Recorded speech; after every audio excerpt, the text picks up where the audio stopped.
सवाल केवल जिंदगी में हम जो भी कर रहे हैं वो क्यों कर रहे हैं। पेड़ दिखता है, जड़ दिखता नहीं। दुनिया ये देखती है कि आपके पास क्या है। इंसान को समझ लो, भगवान को समझ आ जाएगा। खुद को समझ लो, सब कुछ समझ में आ जाएगा। नमस्कार दोस्तों। आज हम लोग एक ऐसी शख्सियत से, एक ऐसी हस्ती से मिलने जा रहे हैं जो चीज में खूबसूरती, मुश्किल में मौका और चुनौती को सीख लेते हैं। जरा सोचिए, आपके पास मुश्किल आ जाती है तो आप घबरा जाते हैं, डर जाते हैं, गिव अप करने की कोशिश करते हैं। पर जिन हस्ती से मिलने जा रहे हैं, मनोज जी से, ये बहुत सारे तरीके के काम करते हैं और पता नहीं क्या क्या इनकी दिमाग में चलता रहता है और कितना अंदर से संतृप्त रहते हैं। हम लोग क्या है कि हम लोग अंदर से ही संतृप्त नहीं है, कहीं ना कहीं जेलिसी, डर, निराशा, हताशा भरी हुई है। और इनकी एक बात ने मेरे को पूरा झकझोर दिया कि लोग, समझिएगा, दुनिया ये देखती है कि आपके पास क्या है, मतलब क्या गाड़ी है, कौन सी गाड़ी है, क्या मोबाइल है, कौन सा मोबाइल चला रहे हो, कौन से घर में रह रहे हो, किसके साथ रह रहे हो। लेकिन इनका एक शब्द की हमें ये देखना चाहिए कि हमारे अंदर क्या है, कितनी शांति, कितना ठहराव, कितना लगाव है।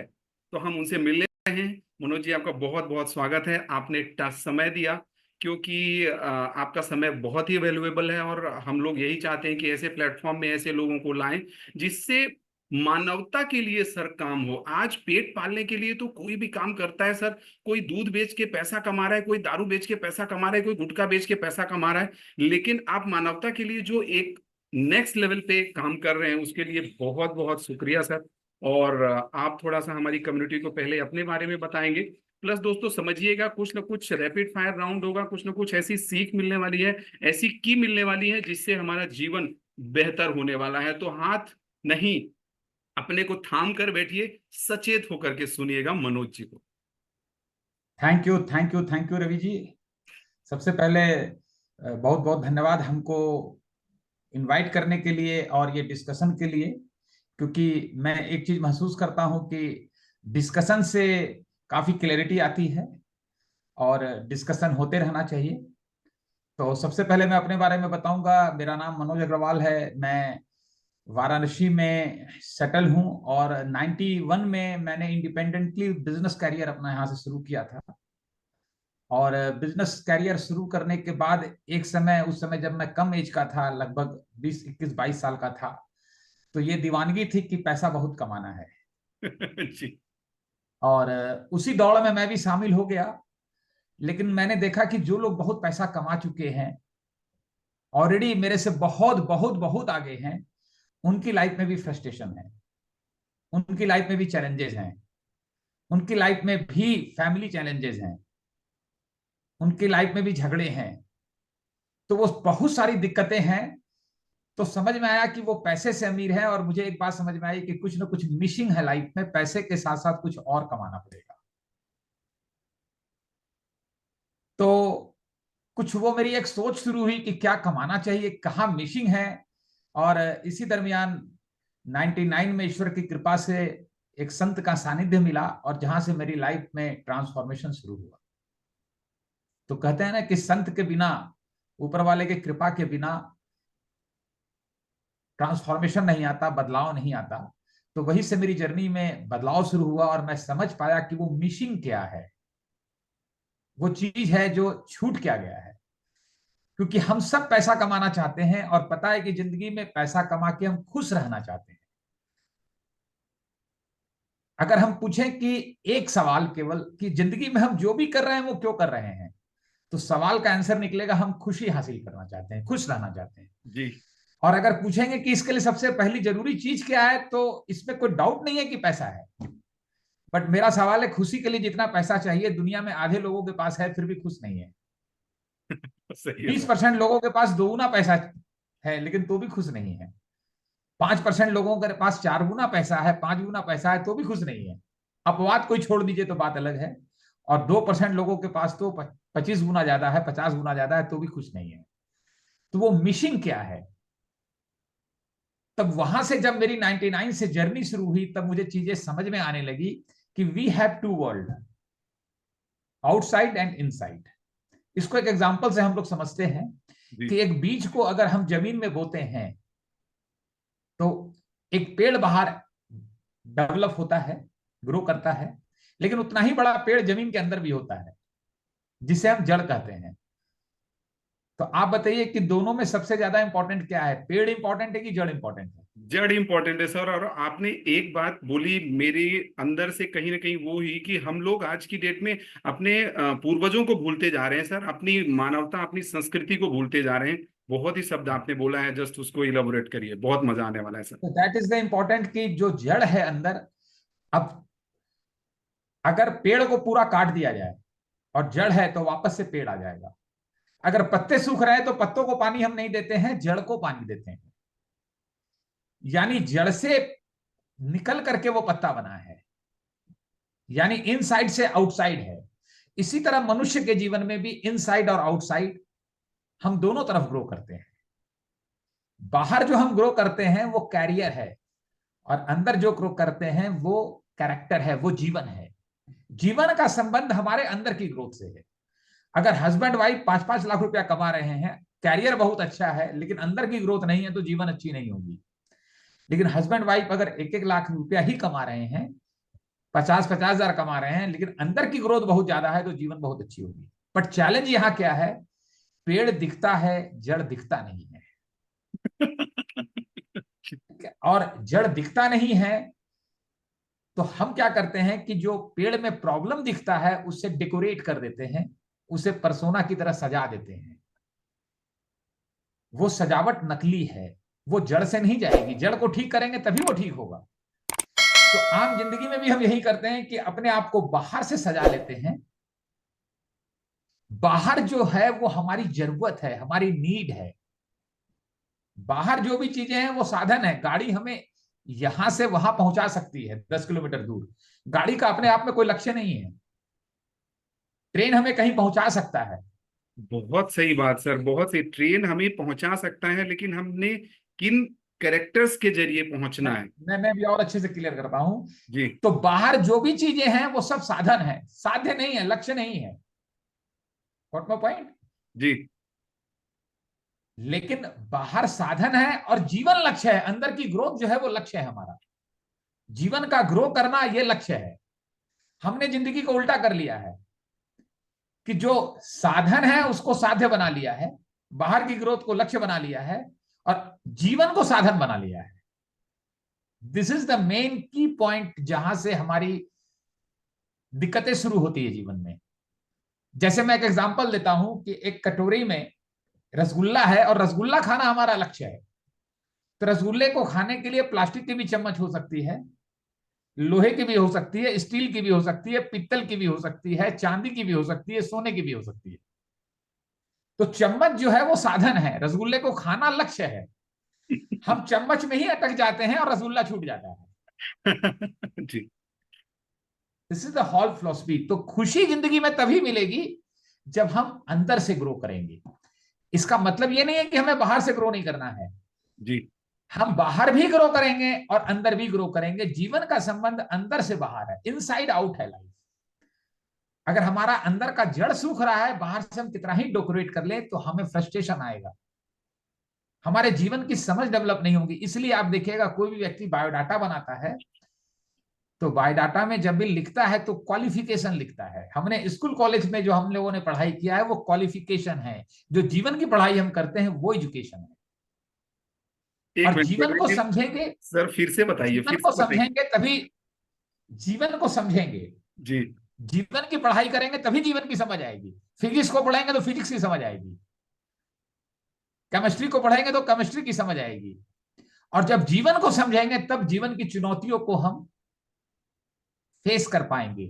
और जीवन की जो चुनौतियां आएंगी समझ में आएगा तब कि वो चुनौतियां भगवान ने हमें इसीलिए दिया है। क्योंकि कुछ चुनौतियां भगवान देता है, लेकिन मैक्सिमम लोग जीवन की समझ नहीं होने से खुद ही अपने आप में एक चुनौती बन जाते हैं।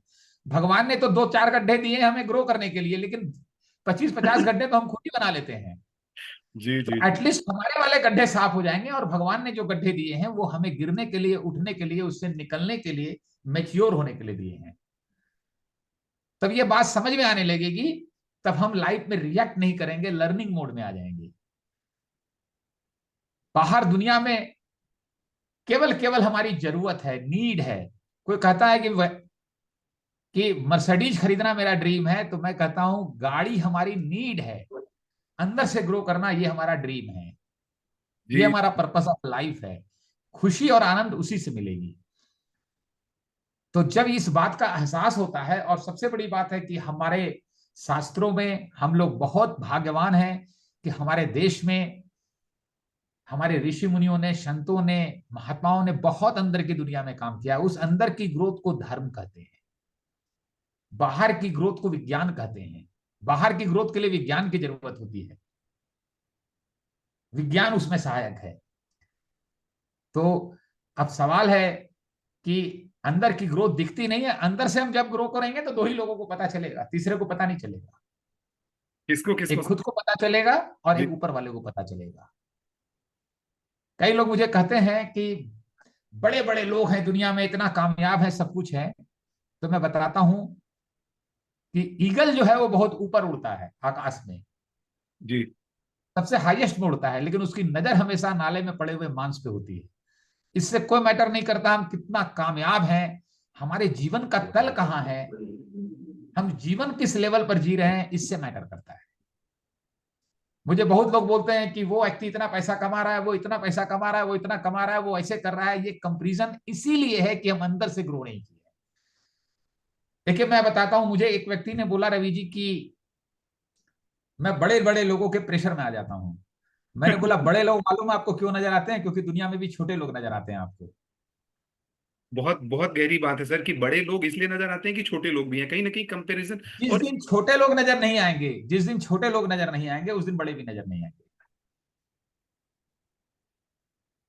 ये मैं अपने जीवन के एक्सपीरियंस से बता रहा हूं। और ये छोटे नजर तभी नहीं आएंगे जब हम अंदर से ग्रो करेंगे, क्योंकि जब हम अंदर से ग्रो करते हैं तो बॉडी से हट के हम सोल की लेवल पे आ जाते हैं, और पता चलता है कि हम सब में जो सोल है, जो जीवन है, वो जो चेतना है, वो एक ही है। मैं लोगों को कहता हूं कि जिस दिन दुनिया में कोई व्यक्ति हमें इंफीरियर नजर नहीं आएगा, उस दिन भगवान का दर्शन होगा। और एक्चुअली में कोई इंफीरियर है नहीं, क्योंकि सबके अंदर वही परमात्मा का अंश है। तो कोई इंफीरियर हो कैसे जाएगा? लोग कहते हैं आपको पता नहीं मनोज जी, पैसा ही सब कुछ है, कई लोग बोलते हैं। मैं कहता हूं पैसा बहुत कुछ है, सब कुछ इसीलिए नहीं है क्योंकि पैसा बुढ़ापा रोक नहीं सकता है, मृत्यु को रोक नहीं सकता है। जिस दिन पैसा कमा कर आदमी अपने बुढ़ापे को रोक लेगा, मृत्यु को खरीद लेगा, उस दिन पैसा सब कुछ हो जाएगा। इस बात से मैं एग्री करता हूं। तो या इस दुनिया में हम दुनिया को जानने नहीं आए हैं, खुद को जानने आए हैं। कहते हैं कि इंसान को समझ लो, भगवान को समझ आ जाएगा। खुद को समझ लो, सब कुछ समझ में आ जाएगा। और मेरा मानना है कि इसका सारा का सारा ग्रोथ जब हम अंदर की दुनिया में आएंगे तो ज्यादा अच्छे से फाइनेंशियल ग्रोथ भी कर पाएंगे। ऑलमोस्ट रवि जी 4 एस्पेक्ट हैं लाइफ में, 4 में ही ऑलमोस्ट सब चीजें आ जाती हैं। 4 ग्रोथ की अगर हम बात करें तो, और वो ग्रोथ है financial growth, financial health, spiritual health, mental health and physical health. उन चारों हेल्थ के भी अपने अपने आयाम हैं, लेकिन इन चारों को मिलकर हम हॉलिस्टिक हेल्थ कहते हैं। और ये चारों हेल्थ के अपने अपने महत्व हैं। ऐसा नहीं है कि पैसा कमाने से स्पिरिचुअल हेल्थ वाला काम हो जाएगा, स्पिरिचुअल हेल्थ से पैसे वाला काम हो जाएगा, या मेंटल हेल्थ से फिजिकल हेल्थ वाला काम हो जाएगा। चारों हेल्थ का अपना अपना रोल है, और चारों हेल्थ को कमाना और हॉलिस्टिक हेल्थ को अर्न करना, उसको हॉलिस्टिक हेल्थ कहते हैं। वो आने से ही जीवन में आनंद आएगा और खुशी आएगी। हमारे 2 हाथ और 2 पांव हैं, अगर किसी का एक हाथ बहुत बड़ा हो जाए तो उसे हम एबनॉर्मल कहेंगे। तो हमारे चारों के चारों ग्रो करने चाहिए। तो दुनिया एक हेल्थ को तो बहुत अच्छे से समझ जाती है कि फाइनेंशियल हेल्थ, लेकिन बाकी तीनों हेल्थ का अपना महत्व है। और मेरा मानना है कि तीनों हेल्थ अगर अच्छा रहे, स्पिरिचुअल हेल्थ, मेंटल हेल्थ और फिजिकल हेल्थ, तो फाइनेंशियल ग्रोथ को ज्यादा आप स्टेबल कर पाएंगे और ज्यादा बेहतर कर पाएंगे। उसका बहुत गहरा संबंध है। मैं अपने जीवन के अनुभव से ही बता सकता हूं कि स्पिरिचुअल हेल्थ का बहुत कनेक्शन है फाइनेंशियल हेल्थ से। बहुत ज्यादा गहरा संबंध है। अब ये चारों हेल्थ अगर इंसान के पास आएगा तो वो मौज करेगा नहीं, मौज में रहेगा। मौज करेगा नहीं, मौज में रहेगा। बहुत सही बात आपने बोली कि आज इस दुनिया में खुशी के लिए भागते हैं, ये गाड़ी आ जाए, फिर उसके बाद अरे आ गई, आने का आ गई, उसको पसंद नहीं है, अब ये हो गया, फिर ये हो गया, ये हो गया। इसके बारे में थोड़ा सा बताएं। और बहुत सारे क्वेश्चन स्टार्ट हो रहे हैं सर दिमाग में अब। तो मौज करने के लिए पैसा खर्च करना पड़ता है, और आनंद में रहने के लिए पैसा खर्च नहीं करना पड़ता। वो स्टेट ऑफ माइंड है हमारा। देखिए, जो सबसे इंपॉर्टेंट चीज है, मैं समझ पाया हूं कि जब हम अंदर से छोटे होते हैं, अंदर से ग्रो नहीं करते हैं, तो बाहर बड़ा होने के लिए, दिखने के लिए सारा का सारा पैसा भी खर्च करते हैं और सारा प्रयास करते हैं। दिखने में ईगो डेवलप होता है, होने में सेल्फ इमेज बनता है। अगर आप कहेंगे हमको कि ईगो और सेल्फ इमेज में क्या अंतर है, जी। जो मैं समझ पाया हूं, जी। हम दुनिया की नजरों में क्या होना चाहते हैं, ये ईगो है, ये प्रोजेक्टेड इमेज है। इसका संबंध बाहर की दुनिया से है, ऑब्जेक्ट से है, जो हम दुनिया की नजरों में दिखना चाहते हैं, होना चाहते हैं। अपनी नजरों में हम क्या हैं, अपनी नजरों में जो हम बनते हैं, ये सेल्फ इमेज है। This is self image. इसका संबंध सेल्फ से है, अंदर की दुनिया से है, स्पिरिट से है। बट मजेदार बात क्या है कि ईगो को और सेल्फ इमेज को जोड़ दीजिए, दोनों को इक्वल करेंगे तो 100 आएगा। अच्छा, ये किसी व्यक्ति का अगर ईगो 90 है तो सेल्फ इमेज 10 होगा। रहता अगर सब किसी व्यक्ति का ईगो 50 है तो सेल्फ इमेज 50 होगा। जी। किसी का ईगो 10 है तो सेल्फ इमेज 90 होगा। दोनों का इक्वल 100 होगा। क्योंकि जब हम अंदर ग्रो करते हैं, अंदर की आइडेंटिटी हमें मिलनी शुरू होती है, तब हमारी परमात्मा से दोस्ती हो जाती है, परमात्मा से हम कनेक्ट हो जाते हैं। और जब हम परमात्मा से कनेक्ट हो जाते हैं तो लोगों का प्रेशर, दबाव, ये आना अपने आप रिड्यूस कर देता है। जब ईश्वर के साथ हम हो जाते हैं, परमात्मा की फीलिंग हमें आने लगती है, तब हमारी नजरों में जो हमारी पहचान बनती है, वो मैं मैं आपको बता नहीं सकता कि दैट इज अल्टीमेट। जो मैंने अपनी इस जर्नी में पिछले 22, 23, 24 सालों में सबसे कमाया है, कि 25 साल पहले कोई बड़ा व्यक्ति जिसे हम कहते हैं, हमें लगता है वो मिल जाए तो मुझे बहुत दबाव आता था, मुझे भी। आज धरती का सबसे अमीर व्यक्ति भी आ जाए, मुझे कोई दबाव नहीं आएगा। एज इट इज, इसी कंडीशन में आई हैव अर्न दिस। ये कोई भी कर सकता है, लेकिन कमाना पड़ेगा इसे। सर, ये कैसे आएगा? अंदर की शांति कैसे ये मिलेगी? आएगा, ये आएगा जब अंदर की दुनिया में, जैसे संत हैं, हमें संत हैं और बाबा जी हैं, तो हमें दोनों मिलेंगे। संत हमें अंदर की दुनिया में लाएगा, बाबा जी हमें बाहर की दुनिया में बड़ा बनाने के लिए आशीर्वाद देंगे। हम किससे किससे कितना बड़ा बन जाएंगे। तो जब हम संतों को, या कहिए ऐसे लोगों की संगत में आते हैं और लर्न करते हैं, और वो भूख हमें होती है, भूख होती होनी चाहिए। और मजेदार बात है, बाहर ग्रो करने के लिए, बाहर कुछ करने के लिए पैसा चाहिए, अंदर की ग्रोथ के लिए पैसा नहीं चाहिए। और मैं आपको एक इंटरेस्टिंग बात बताता हूं रवि जी, कि बाहर की ग्रोथ के लिए जो मटेरियल चाहिए वो बाहर ही काम करेगा। बाहर का ईंट बालू सीमेंट बाहर ही काम करेगा। अंदर की ग्रोथ के लिए ईंट सीमेंट बालू अलग है, वो हमें अलग कमाना पड़ेगा। बाहर वाला अंदर काम नहीं करता है, और अंदर वाला बाहर काम नहीं करता है। एक रात में एक लेडीज बहुत तेजी से चिल्ला रही थी, जी। आग लग गया, आग लग गया, आग लग गया। तो लोग उसकी कुटिया पे पहुंचे तो देखे कुछ भी नहीं हुआ है। सब पानी लेके पहुंचे थे, तो बोले कहाँ आग लगा है? बोला मेरे अंदर आग लगा है। तो सोचे पागल लेडीज है, और सब लोग चले गए एक एक करके, कुछ कुछ अंड बोलते हुए कि रात की नींद खराब कर दिया इसने। बट पॉइंट है कि अंदर की आग बुझाने के लिए दूसरी पानी की जरूरत है, बाहर की आग बुझाने के लिए उस पानी से बुझेगा। और मुझे लगता है कि ये ईश्वर की कृपा से आता है।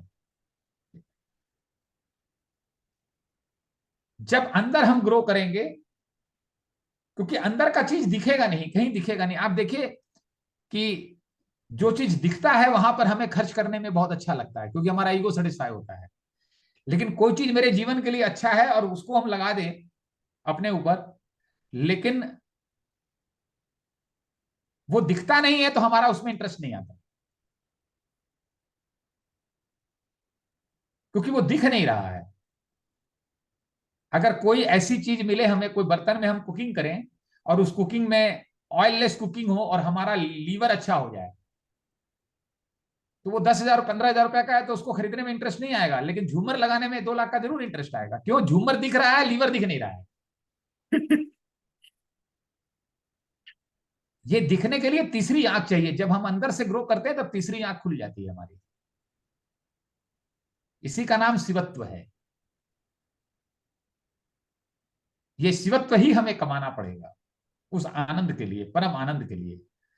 और मैं आपको एक बात और बता दूं, जो बाहर की दौड़ है ना, वो गोल गोल घूमता है। कुछ लोग जो है मेले में गए और घोड़ा जो गोल गोल घूमता है ना, उसमें बैठ गए, आधा घंटा घूमे। तो किसी ने पूछा, भाई पहुंचे कहां पे? तो बोला, जहां थे वहीं पे हैं यार, पहुंचे तो कहीं नहीं। तो बाहर की जो दौड़ है वो इसी तरह गोल गोल घूमने वाली है, इसलिए फ्रस्ट्रेशन आता है। बाहर की ग्रोथ अचीवमेंट है और वो गोल गोल घूमता है, कहीं पहुंचेंगे नहीं हम। अंदर की ग्रोथ जो है वो एक सीधी लाइन है, जहां हम नीचे से ऊपर आते हैं। उसके हाईएस्ट लेवल पर भगवान है और एकदम लोएस्ट लेवल पर पशु है, बीच में कहीं हम हैं। तो जो बाहर का अचीवमेंट है वो छोड़ जाएंगे, अंदर की ग्रोथ को हम लेके जाएंगे अपने साथ। बाहर की जितनी ग्रोथ है वो हमसे छूट जाएगी, अंदर की जितनी ग्रोथ है वो हमारे साथ आएगी। इसको एक एग्जांपल से और समझना हो तो मैं आपको क्लियर करूं, जी बड़ा आनंद आएगा। जी कि हम सब के हाथ में मोबाइल है, जी तो हम लोग ये चर्चा तो जरूर करते हैं कि मेरा मोबाइल इस कंपनी का है, 10,000 वाला है, उसका 50,000 वाला है, उसका 1 लाख वाला है, उसका 2 लाख वाला है। कभी ये चर्चा करते हैं कि उसमें जो सिम है वो मेरा अच्छा है, उसका ब्रांडेड है, उसका कमजोर है, उसका ये है? नहीं, नहीं क्योंकि करते। उसमें जो सिम है वो सबका एक ही है। तो मोबाइल जो है वो बॉडी है, उसके अंदर जो सिम है वो चेतना है, प्राण है, आत्मा है, कुछ भी कह लीजिए। अब मोबाइल की अपनी एक लाइफ है, 10 साल 15 साल में मृत्यु हो जाएगी। तो मजेदार बात है, मोबाइल पे जो डाटा सेव किया गया है वो समाप्त हो जाएगा, लेकिन सिम में जो डाटा सेव है, तो मोबाइल की मृत्यु के बाद हम मोबाइल तो कूड़े खाने में डाल देते हैं, खत्म हो गया वो। लेकिन सिम को नहीं छोड़ते हैं, सिम को निकाल लेते हैं और दूसरे मोबाइल में डाल देते हैं। तो सिम पे जो डाटा है वो फिर अगले मोबाइल पे चला जाता है। सेम ऐसे ही जीवन भी क्या है सर? क्या चीज? सेम ऐसे ही जीवन भी है क्या, कि जो बोलते हैं कि आदमी इधर से गया तो आदमी का शरीर जाता है और आत्मा तो कहीं ना कहीं वो। आत्मा के तल पे हमने जो कमाया है वही हम कैरी कर सकते हैं अपने साथ, आत्म लेवल पर। Body, mind and soul, 3 stage हैं। बीच में माइंड है, मन है, जिसकी जाल में हम फंसे रहते हैं। और मन को कंट्रोल करके कभी कुछ कंट्रोल नहीं होगा। अगर इसका सॉल्यूशन हमसे पूछेंगे तो कई लोग ये चर्चा करते हैं, मैं जितना गहरे में समझाऊं, मन कंट्रोल नहीं होगा, इसको कंट्रोल करने की कोशिश नहीं करनी चाहिए। मन को समझने से वो ठीक हो जाएगा। अब उसकी समझ क्या है मैं बता रहा हूं आपको। जी समझ क्या है कि अगर एक आदमी कूड़े खाने के पास, बदबू के पास बैठा हुआ है और वहां पर गंदी स्मेल आ रही है, तो कंट्रोल कैसे करेगा? तो वहां से हट जाएंगे, अपने आप एक अच्छे बगीचे में चले जाएंगे, पार्क में चले जाएंगे जहां फूल लगे हैं, वो समाप्त हो जाएगा, फूलों की स्मेल आएगी। तो हमारा मन जब संसार की तरफ चलता है, सेना की तरफ, कृष्ण और कृष्ण की सेना का मतलब है, कृष्ण कोई व्यक्ति नहीं है, वो एक माइंडसेट है, वो जीवन है। जी और सेना का मतलब संसार है। तो संसार कोई बुरी नहीं है, संसार भी भगवान का ही बनाया हुआ है। समझिएगा ये मेरी बात। वो हमारे जीवन का साधन है। हमें अच्छा कमाना है, अच्छा पहनना है, सब कुछ अच्छा करना है, लेकिन कृष्ण का साथ नहीं छोड़ना है। होता क्या है, कृष्ण का साथ छूट जाता है और हम सेना में मग्न हो जाते हैं, संसार में मग्न हो जाते हैं। तो जितना हम संसार की बात करेंगे उतना मन हमारा पेंडुलम की घड़ी की तरह तेज हिलेगा डुलेगा। कोई करके देख ले। और जीवन की बात करेंगे और मन शांत हो जाएगा। जैसे अभी हम लोग जीवन की बात कर रहे हैं, लेकिन अगर ये बात करने लगे, रवि जी आपका बिजनेस कैसा चल रहा है, उसने कितना पैसा कमाया, हमने इतना कमाया, उसने मर्सिडीज लाई, उसने आडी लाई, वो विदेश गया था घूमने के लिए, अब देखिए मेरा मन तरंगों आने लग गया है। तो मन एक ऐसा यंत्र भगवान ने हमें दिया है, वो एक यंत्र है जो भगवान ने हम सबको दिया है, कि उसमें हम जो चीज डालेंगे वो वही बन जाएगा। अगर उसमें हमने गरीबी डाल दी तो गरीब हो गए, अमीरी डाल दी तो अमीर बन गए। जो चीज भी हम डालेंगे वो मन हो जाएगा। पानी में जैसे जो डालते हैं तो वही चीज कलर पकड़ लेता है वो। अगर उसमें हम जीवन डाल दें तो वो जीवन हो जाएगा, और जीवन के साथ वो शांत हो जाएगा।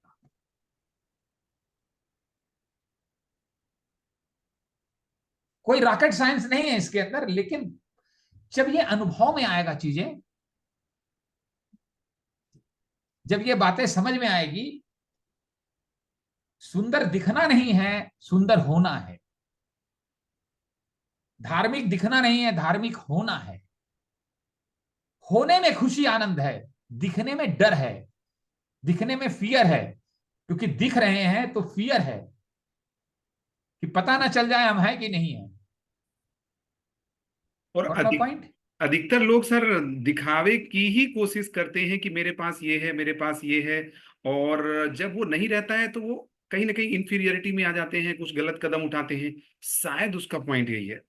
दिखने में हम अप्रूवल की तरफ चले जाते हैं, जी। कि हमें सोसाइटी का अप्रूवल का जरूरत पड़ता है, लोगों का अप्रूवल चाहिए। होने के लिए कुछ नहीं चाहिए। होने में तो हम सीधा का सीधा जीवन से कनेक्ट हो रहे हैं, परमात्मा से कनेक्ट हो रहे हैं, अनुभव कर रहे हैं।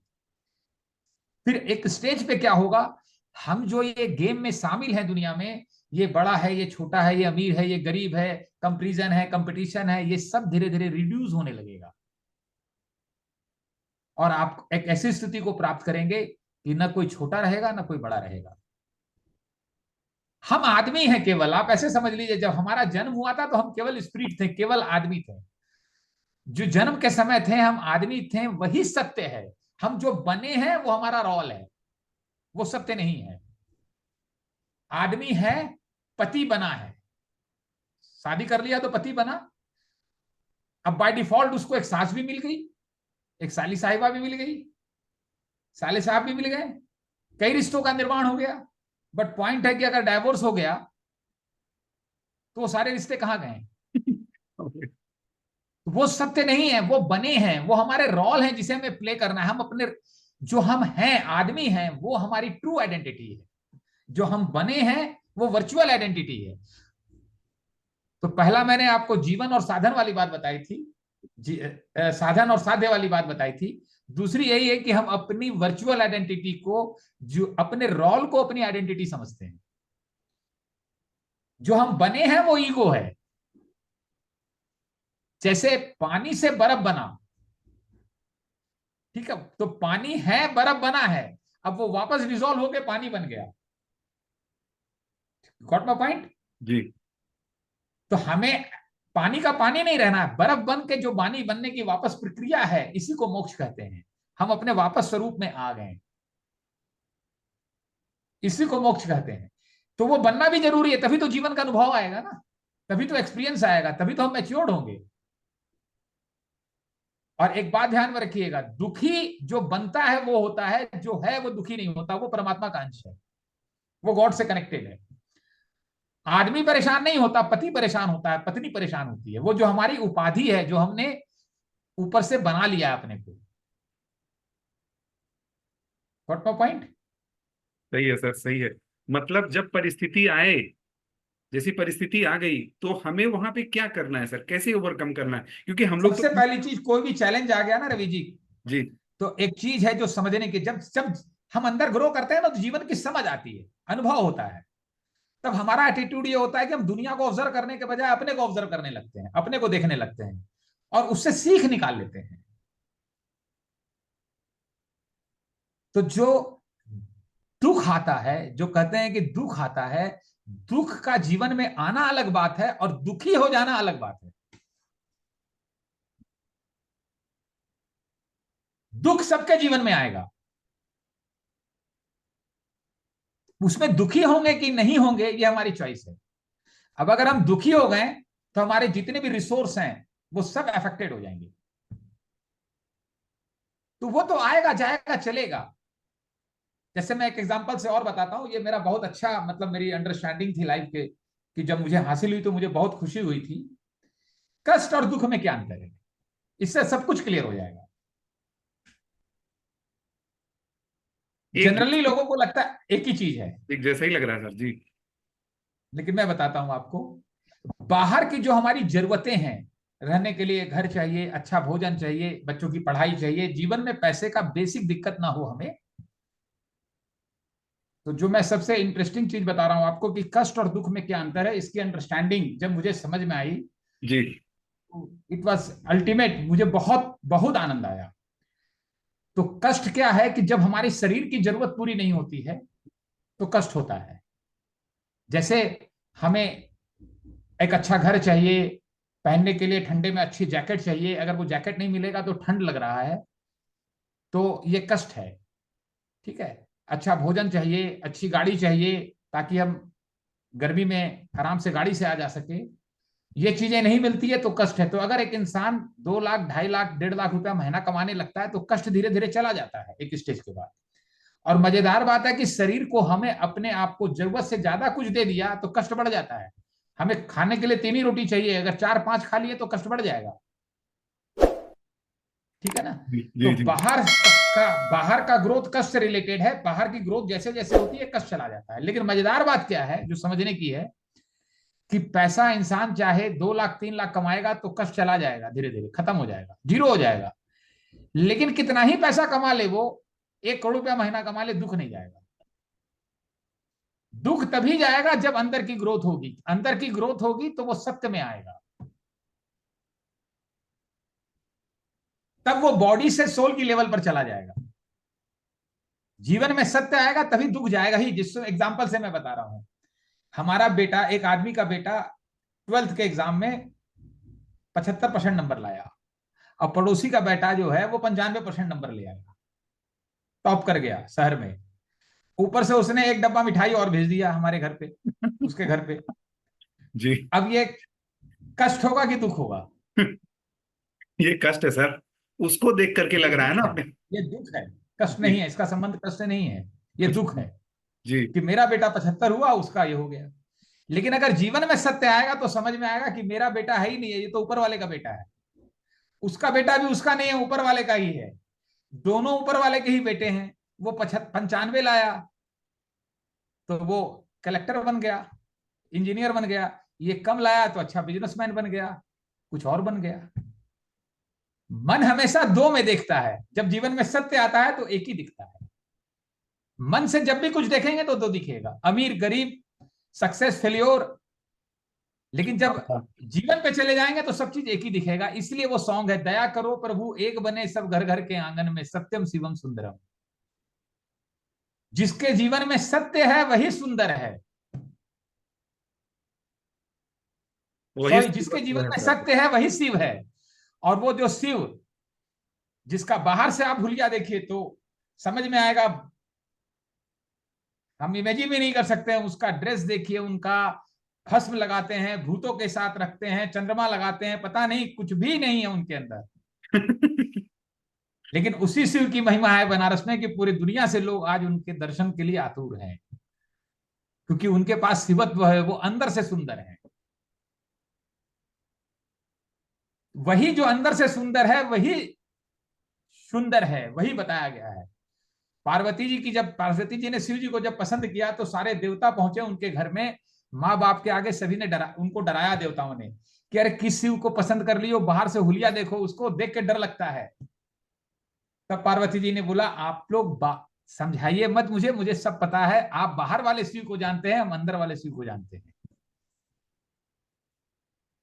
तो बाहर की ग्रोथ भी जरूरी है, अंदर की ग्रोथ भी जरूरी है। बाहर ग्रोथ से अचीवमेंट आता है, अंदर की ग्रोथ से फुलफिलमेंट आता है। अगर अंदर की ग्रोथ नहीं होगी तो बहुत पैसा और बहुत पैसा और बहुत पैसा कमाने के बाद हम अपने जीवन को उसी से डिस्टर्ब कर लेंगे। अंदर की ग्रोथ से अंडरस्टैंडिंग वाली लाइफ आएगी। तब ये हम लोगों को जीतने की कोशिश नहीं करेंगे, लोगों को हराने की कोशिश नहीं करेंगे, खुद को जीत लेंगे। और धरती में हम अपने को जीतने आए हैं। अगर हमने अपने को जीत लिया तो जग को जीत लिया। व्हाट माय पॉइंट, जब हम अपने जिंदगी के मालिक होते हैं ना, तो दूसरों का मालिक नहीं बनना चाहते। और दूसरों के जीवन का मालिक हम इसलिए बनना चाहते हैं क्योंकि हम अपने जीवन के मालिक नहीं। ये पीड़ा हमको कहती है कि आप हम अपने जीवन का तो मालिक नहीं हो पाए, इसलिए दूसरों के जीवन का हो जाए। लेकिन हमारी कंट्रोल में खाली हम हैं, हम अपने जीवन के मालिक बने। खुशी इससे मिलेगी, आनंद इससे आएगा। और इसके लिए अंदर की ग्रोथ करनी पड़ेगी। बुद्ध राजा के बेटे थे और 6 साल जंगल में जाकर 3 ही लाइन उन्होंने बताया केवल, बुद्धम शरणम गच्छामि, धर्मम शरणम गच्छामि और संघम शरणम गच्छामि। बुद्धम शरणम गच्छामि का मतलब है जो भगवान ने जीवन का सीड अंदर दिया है। बाहर तो बहुत कुछ हो गया, लेकिन वो बाहर अंदर सीड का सीड ही रह गया। तो जो भी सीड ग्रो कर सकता है वो ग्रो नहीं करेगा तो सड़ेगा, गंदा स्मेल करेगा। वो स्मेल हमें परेशान करता है। फिर बाहर ग्रोथ करना बहुत अच्छी बात है, खूब करें, लेकिन अंदर की ग्रोथ होनी जरूरी है। वो सीड जब पेड़ बनता है उसी को बुद्धत्व कहते हैं। आप देखिए प्रकृति ने कितना बढ़िया सब कुछ बनाया है कि हर व्यक्ति के अंदर, जीव जंतु के अंदर, उसके अंदर ही उस सीड है फिर से वो जीव जंतु होने का। आम के पेड़ में ही सीड है आम का पेड़ होने का, मछली में ही सीड है मछली होने का, मनुष्य में ही सीड है फिर मनुष्य पैदा करने का। तो पेरेंट्स ने ये बॉडी दिया है, उसके अंदर जीवन का सीड नहीं दिया है। Got my point. और वो सीड ग्रो करना चाहता है, इसीलिए उस बॉडी में आया है। उस सीड से जो ग्रोथ होती है वही आनंद है। अगर एक बार उसका रस लग जाए तो बाहर की जिंदगी बहुत कंफर्टेबल हो जाएगी, क्योंकि बाहर की दौड़ से हम मुक्त हो जाएंगे, फिर हम जीवन में डूब जाएंगे। तो इट्स ऑल अमेजिंग। ये बाहर जो छोटा बड़ा ऊपर नीचे, वो हमको कमजोर समझ लिया, वो हमको अच्छा समझ लिया, कुछ फर्क नहीं पड़ता इससे। मैंने 2000 में अपने स्वामी जी से एक बात सीखी थी, कोई कुछ बोले कुछ भी हो, जिंदगी में किस चीज से फर्क पड़ता है। कोई किसी को पागल समझता है, इससे कोई फर्क नहीं पड़ता। बुद्धिमान समझता है, कुछ फर्क नहीं पड़ता। लेकिन परमात्मा उसे क्या समझता है, हमें क्या समझता है, इससे फर्क पड़ता है। तो पहले एक घर में 50 लोग रह लेते थे, आज के 50 60 70 साल पहले, क्योंकि हम बाहर से तो गरीब थे लेकिन अंदर से अमीर थे। आज घर में 2 लोगों को रहना, 3 लोगों को रहना मुश्किल हो रहा है, क्योंकि हम बाहर से तो अमीर हो गए, अंदर से गरीब हो गए। तो जीवन सर्वश्रेष्ठ यही है कि हम अंदर से भी अमीर हो और बाहर से भी अमीर हो। अगर बाहर अमीर है और अंदर नहीं है तो बाहर का धन नेगेटिव काम करेगा। बाहर जो है वो हमारे पास है और अंदर जो है वो मेरे में है। तो मैं कहता हूं, हम बच्चों के लिए क्या छोड़ के जाएंगे, इससे ज्यादा महत्वपूर्ण है बच्चों में क्या छोड़ के जाएंगे। What my point. तो इसी को लेकर के हम लोग हॉलिस्टिक वेलनेस स्कूल के नाम से कम्युनिटी हम लोग अपनी टीम के साथ चला रहे हैं, रन कर रहे हैं, जिसमें एक ही प्लेटफॉर्म पे जी। Physical health, mental health, spiritual health और फाइनेंशियल हेल्थ, कि हम फाइनेंस को भी अर्न कर सकते हैं, फाइनेंशियली भी कंफर्टेबल लाइफ में हो सकते हैं। और मुझे लगता है कि शायद ही ऐसा कोई रेयरली कम्युनिटी मिलेगा आपको जहां पर ये चारों हेल्थ एक साथ मिले। नहीं है ना सर, नहीं है, सही बात बोल रहे हैं आप। मेरी समझ से में भी कुछ हो, लेकिन ये चारों का चारों एक हेल्थ एक साथ नहीं मिलेगा। तो हम लोग की कम्युनिटी में ये काम बहुत अच्छे से हो रहा है, बहुत लोग आगे बढ़ रहे हैं और अपने चारों के चारों हेल्थ को अच्छा कर करके अपने में डूब रहे हैं। तो बहुत अच्छा लगा रवि जी आपसे बात करके। ये जीवन का खेल है, जीवन की पढ़ाई, जीवन में जब की पढ़ाई में जब रुचि आएगी, ठीक है ना। एक लास्ट में खाली मैं बताऊंगा आपको जी। कि व्यर्थ का खर्चा हमारी आर्थिक अवस्था को खराब कर देता है और व्यर्थ की चर्चा हमारी मानसिक अवस्था को खराब कर देता है। Great sir, great great great.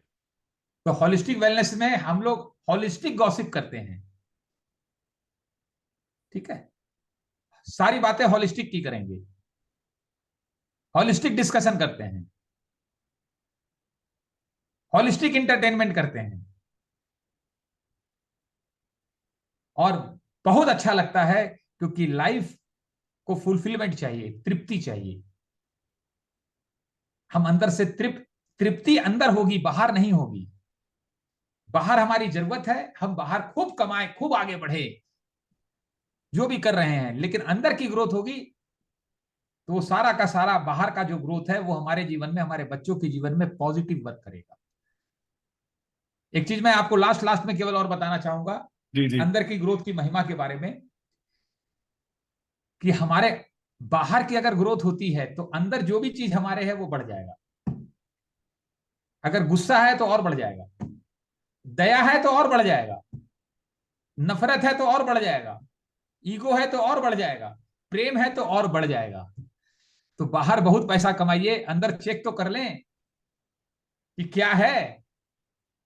अगर जहर है 100 ग्राम और बाहर पैसा कमाएंगे तो जहर बढ़ने लग जाएगा उल्टा। तो हमारे शास्त्रों में कहा गया है ना कि 6 दोष हैं हमारे जीवन में, जो 6 जहर हैं जो हम लोग जन्म के साथ लेके पैदा होते हैं। काम, क्रोध, मोह, लोभ, मद, मात्सर्य।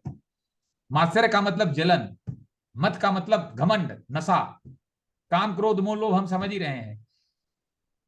तो एक सांप है जो गया बुद्ध के पास रेंगते हुए और बोला कि मेरा जीवन कितना खराब है, मैं जमीन में रेंगता रहता हूं और डसने का मन करता है, सबको डसता रहता हूं, हासिल कुछ नहीं होता। आपके जीवन का देखिए प्रकाश कितना फैल गया है धरती पे और सब आनंद में है आपसे, तो कुछ मैं भी अपना जीवन का कल्याण कर सकूं, बताइए। तो बुद्ध ने बोला कि जहर तो तुम लेके पैदा हुए हो, लेकिन ईश्वर ने शक्ति दी है कि उस जहर को तुम मनी बना सकते हो, नागमणि जो कहते हैं। तो फिर बुद्ध ने कहा कि मनुष्य भी 6 जहर जन्म से लेके पैदा हुआ है, ये 6 जहर, लेकिन इस 6 जहर को ट्रांसफॉर्म कर सकता है वो अमृत में, इसको रिड्यूस कर सकता है, इसको समाप्त कर सकता है, और जो व्यक्ति ये 6 जहर खत्म कर देता है वही भगवान हो जाता है। लाइफ का उद्देश्य यही है। अगर हम परेशान हैं जिंदगी में तो हमेशा मैं अनुभव से कह सकता हूं हम अपने जहर से परेशान हैं। हम जितना क्रिटिसाइज करेंगे और मन करेगा, जितना कंपेयर करेंगे और मन करेगा, जहर बढ़ जाएगा अपना। इसको रिड्यूस करना, और ये होगा तभी जब हम अंदर की ग्रोथ में आएंगे, संतों संत लाइफ वाली चर्चा में आएंगे, डिस्कशन में आएंगे। थोड़ा सा मैं वेद जी के बारे में बताऊंगा कि वेद जी मॉडर्न युग के संत हैं, और संत हमारे देश में भरे हुए हैं। बहुत लोग ने संतत्व पे काम किया है, आज भी जिंदा हैं, बहुत लोग मिलेंगे। उनका सानिध्य लें तो बुद्ध ने जो कहा है ना कि बुद्धम शरणम गच्छामि, धर्मम शरणम गच्छामि और संघम शरणम गच्छामि, कि पहले जब हम अंदर ग्रो करेंगे तब जीवन की समझ बढ़ेगी, समझ बढ़ेगी तब धर्म का जीवन हम जी पाएंगे, उचित और अनुचित को समझ पाएंगे। तब ये नहीं देखेंगे कि मुझे क्या अच्छा लगता है और खराब लगता है, तब ये हम करेंगे कि उचित क्या है, अनुचित क्या है, धर्म संगत क्या है। और ये करने के साथ हमें ऐसे लोगों का संग बनाना होगा, और उस संग में हमें रहना पड़ेगा। अगर हम संग नहीं बनाएंगे तो संसार अपनी तरफ हमें खींच लेंगे, लोग अपने संग में हमें खींच लेंगे। अगर कोई अपनी कम्युनिटी में इनवाइट करता है, सांसारिक कम्युनिटी में, तो मैं कहूंगा मैजिक 365 में आ जाओ, होलिस्टिक वेलनेस में आ जाओ। जी। लेकिन अगर मैं दोनों नहीं ये कम्युनिटी में हूं तो धीरे धीरे करके मेरी आग ठंडी पड़ेगी और मैं उनकी कम्युनिटी में चला जाऊंगा। कौरव एक कम्युनिटी है, पांडव की भी एक अपनी कम्युनिटी है। तो पहले ये दुनिया जो है, कौरव बाहर वाले लोग हैं, पांडव अंदर वाले लोग हैं। पहले ये 100/5 था, अब ये रेशियो थोड़ा सा गड़बड़ा गया है, उधर वाली संख्या बढ़ रही है, इधर वाली संख्या हम सबको बढ़ानी है। तो बहुत बहुत धन्यवाद रवि जी, बहुत आनंद आया आपसे बात करके, आई रियली एंजॉयड। और मैं सबको यही कहूंगा कि अपने परिवार को, अपने बच्चों को थोड़ा अंदर की दुनिया में हमें लेके आना चाहिए, तब हमारे जिंदगी में रिएक्शन खत्म होगा, गुस्सा खत्म होगा, नेगेटिविटी खत्म होगी, रिड्यूस होने लगेगी। खत्म होने जैसा कुछ नहीं है, रिड्यूस होगी। वो जो नेगेटिव एनर्जी है वो पॉजिटिव एनर्जी में कन्वर्ट हो जाएगी। वो कहते हैं काम ही राम बन जाएगा। एनर्जी डिस्ट्रॉय नहीं होती है, लेकिन हमारे अंदर की जो जहर है वो अमृत में कन्वर्ट हो जाएगा। एक मैं टॉक सुन रहा था कि मीरा के अंदर इतनी ग्रोथ थी, इतनी ग्रोथ थी कि उसे विष का प्याला दिया गया तो भी वो अमृत हो गया अंदर जाके, क्योंकि अमृत उसके अंदर था। बाहर अगर कोई कड़वा बोल रहा है, खराब बोल रहा है, मेरे अंदर अमृत है, तो वो भी मैं अमृत बना लूंगा। लेकिन अगर अंदर जहर है तो बाहर कोई बढ़िया भी बोलेगा तो भी मैं उसे जहर बना लूंगा। तो थैंक यू वेरी मच। मेरे भाव में जो भी आया मैंने डिस्कशन किया, बताया, और ये बहुत बहुत आनंद आता है। और मैंने जो बताया, जीवन की चर्चा करिए, घर में, परिवार में, हर जगह। बहुत बढ़िया सर, बहुत बढ़िया। आप आए उसके लिए बहुत बहुत शुक्रिया। और दोस्तों, समय की व्यस्तता के कारण मनोज जी के और भी कई सारे एंगेजमेंट हैं, और जस्ट इसमें कमेंट्स करिए। मनोज जी के जो होलिस्टिक वेलनेस स्कूल है उसका नीचे लिंक मिलेगा, तो करिए। और मनोज जी बहुत बहुत शुक्रिया, आप आए, आपने समय दिया उसके लिए।